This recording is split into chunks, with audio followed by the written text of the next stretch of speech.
Hello, distinguished friends and colleagues. My name is Stuart Hamilton. I'm the Pro-Life Activities Coordinator for the Archdiocese of Louisville, Kentucky, serving under Deacon Stephen Bowling.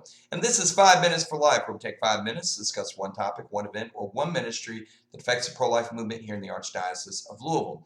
Well, it's November, folks, which means two things. I'm growing out my beard for the winter, and our October Respect Life Speaker Series is finished. Now, I'm going to put a link in the description of this video so you can view all of our panel discussions and the Speaker Respect Life series of speakers. But in this video, I thought I would take 5 minutes to recap the most important takeaways I got from each of our speakers. So without further ado, number one, on our panel discussion on fostering and adoption, my takeaway was if you are considering the calling to foster or adopt, you shouldn't be asking yourself whether or not you have the material means to share with someone who needs adoption or foster care. You should be asking, do I have a family that I am willing to share with someone who doesn't have a family?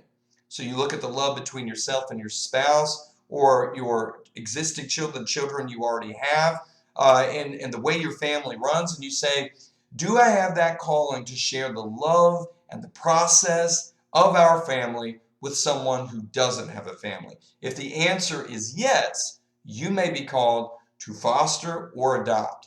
If you want to learn more, click the link in the description below this video. All right, second speaker was from the Bakita Initiative of Louisville, and we were talking about human trafficking. My takeaway was trafficking in the Archdiocese of Louisville doesn't necessarily look like trafficking nationally or internationally. So most trafficking that happens on the ground in Louisville, whether it's labor trafficking or sex trafficking, isn't part of a ring.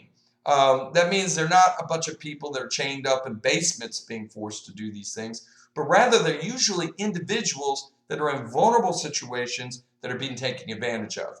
For example, sex trafficking. Usually a high rate of victims are homeless youth that have unstable shelter, unstable food supply, and so they're very vulnerable to be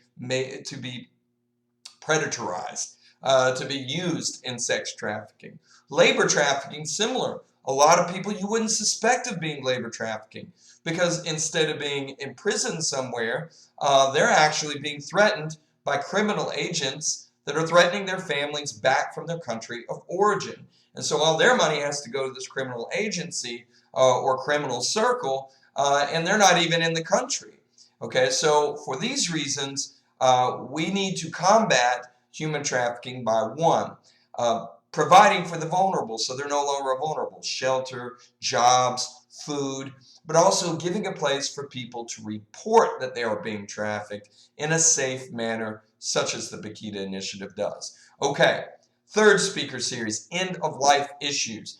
The first thing I learned from the legal standpoint, you need to get a medical power of attorney, or what's called a healthcare proxy. Okay, now this is different from a regular power of attorney. You need a regular power of attorney for other things, but a medical power of attorney or a healthcare proxy can make decisions for you if you become medically incapacitated. So you need to get a healthcare proxy, and you need to discuss with them what your wishes are in various scenarios.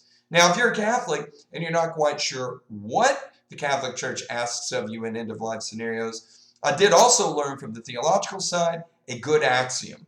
The Catholic Church calls you to conserve human life and the dignity of human life, not to prolong human life unnaturally by technical means in a way that overburdens you in terms of immense pain or your family in terms of immense expense. For example, we're called to conserve life. So things like assisted suicide, where we take injections and kill ourselves based on what possible future suffering there might be, that would be inappropriate. However, in a situation where we're trying to conserve life by technical means, let's say you're in late stage death, you can say no to hydration and food when your body is no longer processing food and hydration properly, and it's not going to lead to any better outcome for you. So you can say no to that and say no hydration, no food, if your body's shutting down, and it would cause undue burden in terms of pain. So that's a good axiom. Conserve life, conserve the dignity of life, not simply prolong life by unnatural means. Okay, last speaker series, and I'm right on my 5-minute mark. Okay, the last one wasn't recorded. All the others you can check out in the description of the video, but Archbishop Fobb was only live streamed. Now, Archbishop Fobb shared with us, if you want to combat racism, you got to use the same technique that is required of us in evangelization. You have to be willing to challenge yourself to talk to people across cultural and racial barriers, specifically about the issue of race and cultural point of view. You may not agree with them, but you have to push yourself to actually engage people from different cultural points of view, racial points of view. This is the same way we evangelize. We're not going to be able to spread the gospel unless we challenge ourselves this way as well. And that was his main point.